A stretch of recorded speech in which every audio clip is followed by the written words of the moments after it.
Hey guys, welcome back to my channel Learning with Khushboo and I am your friend Khushboo Sharma. So guys, जैसा कि आपको उसमें दिख ही गया होगा आपको कि आज मैं किस टॉपिक के बारे में बात करने जा रही हूँ। मैं ये बात करने जा रही हूँ कैट के बारे में, जो कॉमन एलिजिबिलिटी टेस्ट के बारे में नेशनल रिक्वायरमेंट एजेंसी NRA ने प्रपोज किया है बजट 2020 में कि एक ऐसा एग्ज़ाम होना चाहिए जो हर जो अलग अलग एग्ज़ाम होते हैं, रेलवे हो, SSC हो या फिर कोई भी अदर एग्ज़ाम हो, जो कम्पिटिटिव एग्ज़ाम होते हैं उसके लिए एक कॉमन पेपर कराया जाएगा। जैसे कि आज तक जैसे CTET का होता है हमारा टीचिंग के रिलेटेड, वैसा ही ये कैट लेके आ रहे हैं कॉमन एलिजिबिलिटी टेस्ट, जिसमें सबको अलग अलग एग्ज़ाम देने की ज़रूरत नहीं पड़ेगी, सबको एक ही एग्ज़ाम देने की ज़रूरत पड़ेगी। जो भी अदर कोई भी एग्ज़ाम हो, कोई भी कॉम्पिटिटिव एग्ज़ाम हो, चाहे वो रेलवे से रिलेटेड हो, चाहे वो बैंक से रिलेटेड हो, कोई भी अदर एग्ज़ाम। तो चलिए उसी के बारे में थोड़ी बहुत इन्फॉर्मेशन जो मैंने कलेक्ट की है आपको बताने के लिए, क्योंकि काफ़ी लोगों का आ रहा था कि इस पर वीडियो बनाइए, इसलिए मैंने ये वीडियो बना रही हूँ आप सबको थोड़ी सी नॉलेज देने के लिए। कुछ भी जो न्यूज़पेपर में आया है या फिर जो वेबसाइट्स में बता रहे हैं इसके बारे में, क्योंकि अभी पूरा क्लियर नहीं हो पाया है। अभी सिर्फ ओनली 20 कुछ एग्ज़ाम्स के बारे में बता रहे हैं कि कौन से किन में ये अभी करेंगे, इसमें बताएंगे। फिर आगे जाकर जब ये अप्लाईमेंट हो जाएगी, इसकी इम्प्लीमेंट होगा, तब आगे जाके और प्रोसेस बताएंगे कि क्या है।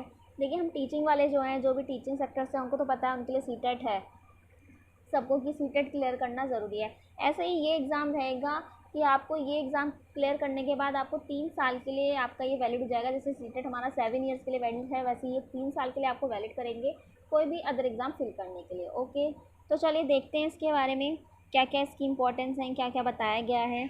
तो चलिए आगे देखते हैं। ये देखिए, RRB and SSC non gadget post requirement, ठीक है, उसके लिए होगा ये। और मेनली ये याद रखिएगा, क्योंकि एग्ज़ाम में कोई भी कम्पिटिटिव एग्ज़ाम होगा तो आपसे पूछ लिया जाएगा, नेशनल रिक्वायरमेंट एजेंसी ने कराएगी। ओके, उनके द्वारा बताया गया है, ठीक है। चलिए देखते हैं। राष्ट्रीय भर्ती एजेंसी नौकरी तलाश करने वालों के लिए NRA देगी प्राथमिकता, ठीक है। उम्मीदवारों को परीक्षा की समय सारणी की परीक्षा केंद्र चुनने का विकल्प मिलेगा। मतलब इसमें ऐसा होगा कि जो भी आपका एग्ज़ाम होगा तो उसमें ये नहीं होगा कि मतलब अधिकतर सेंटर्स बनाए जाएंगे आपके पास में, क्योंकि कई लोगों को क्या होता है, कोई एग्ज़ाम है तो अगर अदर स्टेट में तो हमें दूर जाना पड़ता है, तो प्रॉब्लम होती है। तो इसका ये आपको बेनिफिट मिलेगा कि आप कहीं भी रह रहे हैं, किसी भी राज्य में रह रहे हैं, तो आपका उसी राज्य में कंडक्ट करा जाएगा, उसी स्टेट में कंडक्ट कराया जाएगा एग्ज़ाम, ठीक है। रोजगार सृजन को प्रोत्साहन, रोजगार को प्रोत्साहन मिलेगा इससे, ठीक है। CT के अंक केंद्र सरकार, राज्य सरकार, केंद्र शासित प्रदेश, PSU, निजी क्षेत्र कंपनियों में साझा किए जाएंगे। मतलब कि इसके जो नंबर हैं वो राज्य सरकार हो, केंद्र शासित प्रदेश हो या केंद्र सरकार हो, सेंट्रल हो, स्टेट हो, किसी में भी, सब में इसके नंबर्स को मान्यता दी जाएगी, मतलब इम्प्लीमेंट किया जाएगा। ओके, इसी के रिलेटेड ही आपको जो जॉब्स होंगी वो प्रोवाइड की जाएंगी। जैसे कि ये वाला पॉइंट देखिए, इस पर कह रहा है कि सभी सरकारी और निजी कंपनियों में समय और खर्च में बचत होगी। अब इससे इनका ये क्यों ला रहे हैं, कैट क्यों लेके आ रहे हैं, उसका भी मेन प्रोसेस क्या है इसका, ये इसलिए लाया जा रहा है जिससे कि गवर्नमेंट की, क्योंकि आपको पता है लॉकडाउन के समय से अब तक बहुत ज़्यादा हमारा जो बजट में है इश्यूज आ रहे हैं, मतलब उथल पुथल सी हो गई है एक इंडिया में, बहुत सारी चीज़ों पे कमांड नहीं बैठ पा रही है अब। तो इसलिए इनका ये लाने का, इस एग्ज़ाम को प्रोवाइड करने का ये मकसद है कि इससे आपका जो बजट है उसमें कटौती आएगी, मतलब जो आपका खर्च है वो कम हो जाएगा। क्योंकि अगर एक ही एग्ज़ाम कंडक्ट कराएंगे तो उसी पे ही प्रोसेस रहेगा, क्योंकि बहुत सारे एग्ज़ाम कराने पर क्या होता है, इनको उसमें लागत भी बहुत ज़्यादा लगती है और जो है जो बचत है वो नहीं हो पाती है। तो इसमें इनको वो भी रहेगा, और आप सब लोग जो स्टूडेंट हैं, जो कम्पिटिटिव एग्ज़ाम की तैयारी कर रहे हैं, वो अलग अलग फॉर्म फिल करते हैं, उसमें आपकी भी बचत होगी इसमें, कि आपको सिर्फ एक फॉर्म फिल करना पड़ेगा। ओके, चलिए देखते हैं और क्या है। ये देखिए, क्या होगा फ़ायदा, आपको क्या फ़ायदा होगा। उम्मीदवारों को अलग अलग आरंभिक परीक्षाओं से मुक्ति मिलेगी। परीक्षाओं की तारीख एक साथ आ जाने पर एक परीक्षा छोड़नी पड़ती है, तो जो अब नहीं होगी। मतलब कि इसमें क्या है, ये बता रहे हैं कि देखो आपको अलग अलग एग्ज़ाम, जो मैंने अभी आपको बताया था कि फिल करने की वो नहीं रहेगी, मुक्ति मिल जाएगी आपको। और जो एक साथ एग्ज़ाम आ जाते हैं, कई बार क्या होता है, हमने 2 पेपर के एग्ज़ाम भर रखे हैं, अलग अलग पेपर हैं उनके एग्ज़ाम भर रखे हैं, और क्या होता है कि जो डेट होती है वो मिक्सअप हो जाती है, एक ही दिन आ जाती है, तो हमें ये होता है कि कौन से एग्ज़ाम के ज़्यादा हम वो दें कि कौन सा एग्ज़ाम ज़्यादा इंपॉर्टेंट है, हम उसको दें एग्ज़ाम को और दूसरा छोड़ दें। तो इस तरीके की प्रॉब्लम फेस नहीं करनी पड़ेगी आपको। केंद्र अलग अलग शहरों में पढ़ते थे, यह भी समस्या होती थी, तो उसको भी इससे आपको मुक्ति मिल जाएगी। परीक्षाओं के लिए अब हर जिला मुख्यालय पर एक केंद्र होगा, जो मैंने आपको अभी बताया, ठीक है। देन एक ही परीक्षा के लिए फ़ीस भरनी होगी। यात्रा पर होने वाले खर्च में भी कमी हो जाएगी इससे। रेलवे भर्ती बोर्ड कर्मचारी चयन आयोग IOBPS के प्रतिनिधि संचालक मंडल में शामिल होंगे, ठीक है। अभी परीक्षा के आवेदन से लेकर रिजल्ट आने में 12 से 18 महीने लगते हैं। CET की यह समस्या भी घटेगी, ठीक है। चलिए और देखते हैं। ग्रुप बी और सी वालों को बड़ी राहत मिलेगी इससे। जो है ग्रुप बी और सी की आरंभ परीक्षा की अर्हताएँ एक जैसी होती हैं, लेकिन हर बोर्ड का अलग पैटर्न होने के कारण उम्मीदवारों को अलग अलग प्रकार से परीक्षा की तैयारी करनी पड़ती है। तो अब क्या होगा, अब एक ही किस्म की तैयारी करनी होगी आप सबको।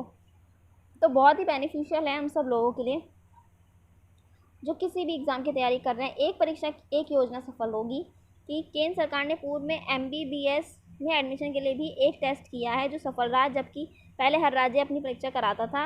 इसी प्रकार प्रतियोगी परीक्षाओं के आयोजन के लिए भी एजेंसी NTA का गठन किया है। पहले यह कार्य CBSE एवं अन्य एजेंसी को करना पड़ता था। ओके, चलिए ये पढ़ते हैं। सूचना एवं प्रसारण मंत्री प्रकाश जावड़ेकर ने कहा है, देश में सरकारी नौकरियों के लिए 20 से अधिक भर्ती एजेंसियां हैं। सरकारी नौकरी के लिए युवाओं को बहुत सी परीक्षाएं देनी होती थी। केंद्रीय मंत्रिमंडल ने इसे समाप्त करने के लिए यह ऐतिहासिक फैसला लिया है। ओके, केंद्रीय भर्ती एजेंसी युवाओं के लिए वरदान साबित होगी, पारदर्शिता को बल मिलेगा, ठीक है।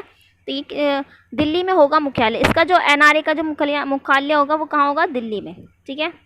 इसका अध्यक्ष सचिव स्तर का अधिकारी होगा।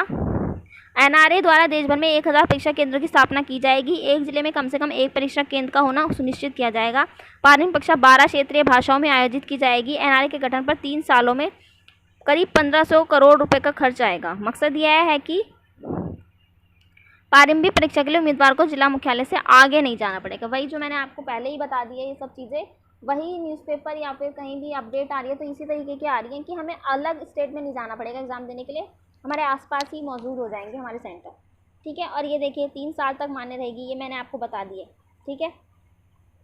और आप ये पढ़ लीजिएगा। अगर आप मेरे टेलीग्राम ग्रुप से नहीं जुड़े हैं तो टेलीग्राम ग्रुप को ज्वाइन कर लीजिएगा। वहाँ पर मैं आपको पूरा प्रोसेस, पूरा इसका PDF प्रोवाइड कर दूँगी और आप पढ़ लीजिएगा उसको अच्छे से, ठीक है। ये देखिए अभी कई एजेंसियाँ परीक्षा आयोजित करती हैं। जावड़ेकर ने कहा कि 3 परीक्षाओं को मर्ज किया जा रहा है, बाद में अन्य परीक्षाएं भी इसमें शामिल की होंगी। केंद्र की 20 एजेंसियां भर्ती परीक्षा आयोजित करती हैं जो चरणबद्ध तरीके से इसमें मर्ज होंगी। जितेंद्र सिंह ने कहा कि राज्यों और निजी क्षेत्र को भी इस प्रकार के कदम उठाने चाहिए, ठीक है। निजी क्षेत्र इस प्रकार के परीक्षाओं के स्कूल से भी उम्मीदवारों को चयन कर सकता है।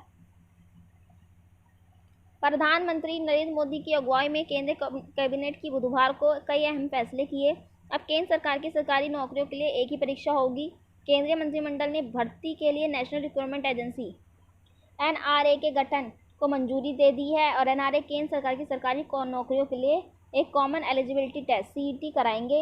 इससे करीब 2.5 करोड़ उम्मीदवार को एक से अधिक परीक्षाओं में बैठने से राहत मिल जाएगी। इसकी शुरुआत रेलवे, बैंकिंग और SSC की आरंभिक परीक्षाओं के मर्ज करने से होगी। बाद में अन्य परीक्षाएं भी इसमें शामिल की जाएंगी, ठीक है। साल में ये जो होंगी 2 बार परीक्षाएं होंगी, जैसे कि CTET की हो रही है, ठीक है। इन परीक्षाओं में ग्रुप बी और सी के 1.25 लाख पदों के लिए करीब 2.5 करोड़ उम्मीदवार बैठते हैं, लेकिन अभी इन्हें हर परीक्षा के लिए प्रारंभिक परीक्षा भी अलग अलग देनी पड़ती थी, जो अब नहीं होगा, ठीक है। और ये देखिए ये आज के न्यूज़पेपर नवभारत टाइम्स में ये आ रखी थी, सरकारी स्टाफ की भर्ती के लिए एक देश एक परीक्षा बनेगी हकीकत। ओके, तो ये भी देख लेते हैं। क्या है कि हर ज़िले में एक एग्ज़ाम सेंटर होगा। एग्ज़ाम की पूरी प्रक्रिया 8 महीने में ख़त्म होगी। स्टूडेंट को ऑनलाइन रजिस्ट्रेशन कराना होगा, परीक्षा भी ऑनलाइन ही होगी। इस एग्ज़ाम की परफॉर्मेंस के आधार पर तमाम प्राइवेट कंपनियां उम्मीदवारों को चयन कर सकेगी। ओके, चलिए तो बस आज का इतना ही था। ये पढ़ना चाहेंगे आप तो आप पढ़ लीजिएगा। मेरा यही मकसद था कि आप सबको इसके बारे में बता दिया जाए, क्योंकि काफ़ी लोगों की क्वेरीज आ रही थी इससे रिलेटेड। तो ये कैट के रिलेटेड जो क्वेरी थी आपकी, मेरे को लगता है मैंने आपको उसके सारे जवाब दे दिए होंगे। अगर फिर भी आपका कोई क्वेश्चन रह जाता है, कोई पर्टिकुलर क्वेश्चन आपका रह जाता है, तो कमेंट कीजिएगा, मैं आपका उस पर भी वीडियो आपको प्रोवाइड कर दूँगी, ठीक है। तो बस आज के लिए इतना ही। Thank you.